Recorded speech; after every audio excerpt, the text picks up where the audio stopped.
سنہری اوراق کے معزز ناظرین، السلام علیکم۔ تاریخ کبھی اچانک نہیں بنتی اور نہ ہی جنگ محض بندوق کی گولی سے شروع ہوتی ہے۔ اس کے پیچھے کئی دن، کئی فیصلے، کئی نظریے اور بے شمار بدنصیب لمحے چھپے ہوتے ہیں۔ 6 مئی 2025 کی رات جنوبی ایشیا کی تاریخ میں وہ سیاہ شب تھی جب دو ایٹمی طاقتیں ایک بار پھر اس حد تک قریب آ گئی جہاں امن کی سانس رکنے لگتی ہے۔ پاکستان اور بھارت کے درمیان کشیدگی کوئی نئی بات نہیں ہے، مگر اس رات جو کچھ ہوا وہ محض بارود کا تبادلہ نہیں تھا، وہ ایک پوری قوم کے اعصاب، غیرت اور بقا کا امتحان تھا۔ دن کا آغاز اگرچہ معمول کے مطابق ہوا، لیکن کئی دنوں سے بھارتی میڈیا، خاص طور پر دہلی اور ممبئی کی نیوز چینلز، پاکستان مخالف بیانیے کو مسلسل ہوا دے رہے تھے۔ بھارتی وزیر داخلہ کی جانب سے یہ الزام لگایا گیا کہ پاکستانی علاقوں میں موجود دہشت گرد تنظیمیں مقبوضہ کشمیر میں حملوں کی منصوبہ بندی کر رہی ہیں۔ عالمی سطح پر اگرچہ ان دعووں کو ٹھوس ثبوتوں کے بغیر مسترد کر دیا گیا، لیکن بھارت میں سیاسی درجہ حرارت اتنا بڑھ چکا تھا کہ کسی کو عقلی دلیل سننے کا وقت نہ تھا۔ رات 9:46 پر لاہور کے نواحی علاقوں، خاص طور پر چنگی، کوٹ رادھا کشن اور قصور کے مضافات میں زوردار دھماکوں کی آوازیں گونجیں۔ لوگوں کو پہلے پہل لگا شاید بجلی کے ٹرانسفارمر پھٹے ہیں، مگر اگلے ہی لمحے آسمان پر گشت کرتے جہازوں کی گنگرج، راکٹوں کی چمک اور بچوں کی چیخوں نے اعلان کر دیا کہ یہ امن کی کوئی رات نہیں تھی۔ رات 10:45 پر general headquarter GHQ Rawalpindi میں ایمرجنسی سیشن طلب کیا گیا۔ Army chief, DGI SPR، air chief, navy chief اور وزیر اعظم سب ایک جگہ موجود تھے۔ فوجی تجزیہ کاروں کے مطابق بھارت نے میزائل حملے M120 کلاس کے ہتھیار استعمال کیے، جن کا ہدف پاکستانی سرزمین پر 3 مبینہ کیمپس تھے، لیکن ان میں سے 2 میزائل شہری علاقوں میں گرے اور 8 افراد، جن میں 3 بچے اور 2 خواتین شامل تھیں، شہید ہوئے۔ رات 11:30 پر وزیر خارجہ کا پہلا بیان آیا۔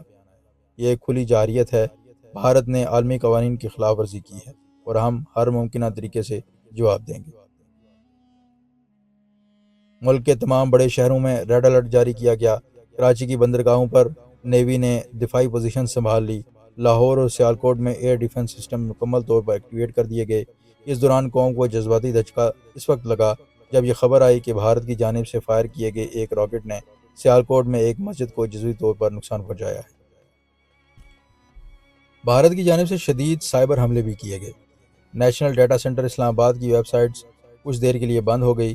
چند سرکاری ای میل سروسز ہیک کیے جانے کی اطلاعات بھی موصول ہوئی، لیکن NTC اور ISI کی مشترکہ سائبر ٹیموں نے فوری طور پر ان حملوں کو ناکام بنایا۔ رات 12:24 پر پاکستان کے فضائیہ مکمل طور پر متحرک ہو چکے تھے۔ F-16، GF-17 تھنڈر اور ریڈار سسٹمز مکمل الرٹ تھے۔ رات 1:45 پر بھارت کی جانب سے مزید ایک جنگی جہاز پاکستانی حدود میں داخل ہوا، جسے لاہور کے نزدیک فضائی دفاعی نظام نے تباہ کیا۔ صبح 4:10 پر پاکستان نے اعلان کیا کہ بھارتی جارحیت کے جواب میں بھرپور عسکری اقدام کیا جائے گا۔ اس اعلان کے فوراً بعد پاکستانی فوج نے آپریشن ضرر کے تحت لائن آف کنٹرول کے 3 مقامات پر جوابی حملے کیے: تنگدر، اوڈی اور پونچھ سیکٹر۔ وزیر اعظم نے صبح 6 بجے قوم سے خطاب کیا: ہم جنگ نہیں چاہتے، مگر امن کے لیے کمزوری بھی نہیں دکھا سکتے۔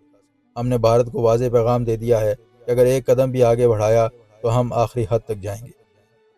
7 مئی کی دوپہر کو سیالکوٹ، بہاولپور اور لاہور سے 12 شہداء کی میتیں ان کے گھروں کو پہنچائی گئی۔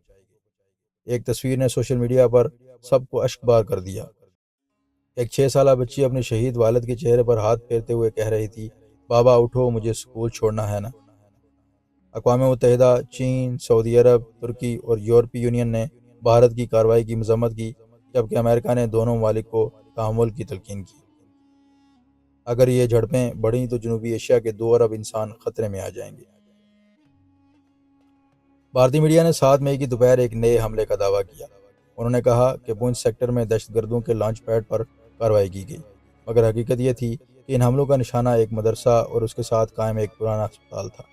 دونوں مقامات مکمل طور پر تباہ ہو گئے۔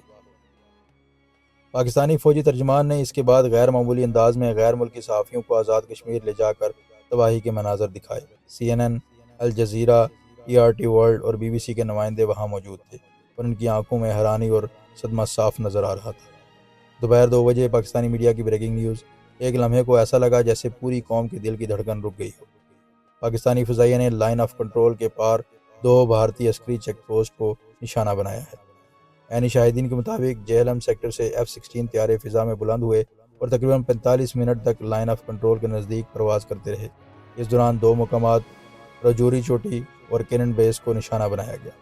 دوپہر 3:15 پر بھارت نے فوری طور پر دعویٰ کیا کہ ان کی میزائل ڈیفنس سسٹم نے حملے کو ناکام بنایا ہے، مگر ایک غیر ملکی رپورٹر جس نے ٹویٹر پر ایک ویڈیو جاری کی وہ ایک جلتے ہوئے بھارتی کیمپ کو دکھا رہا تھا۔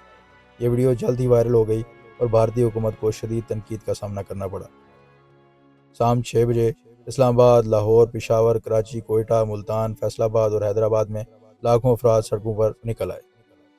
سب کے ہاتھوں میں پاکستانی پرچم تھا اور زبانوں پر ایک ہی نعرہ، ہم نہ بھولیں گے نہ معاف کریں گے۔ یہ وقت ہے سجدوں کا، استقامت کا اور دعا کا۔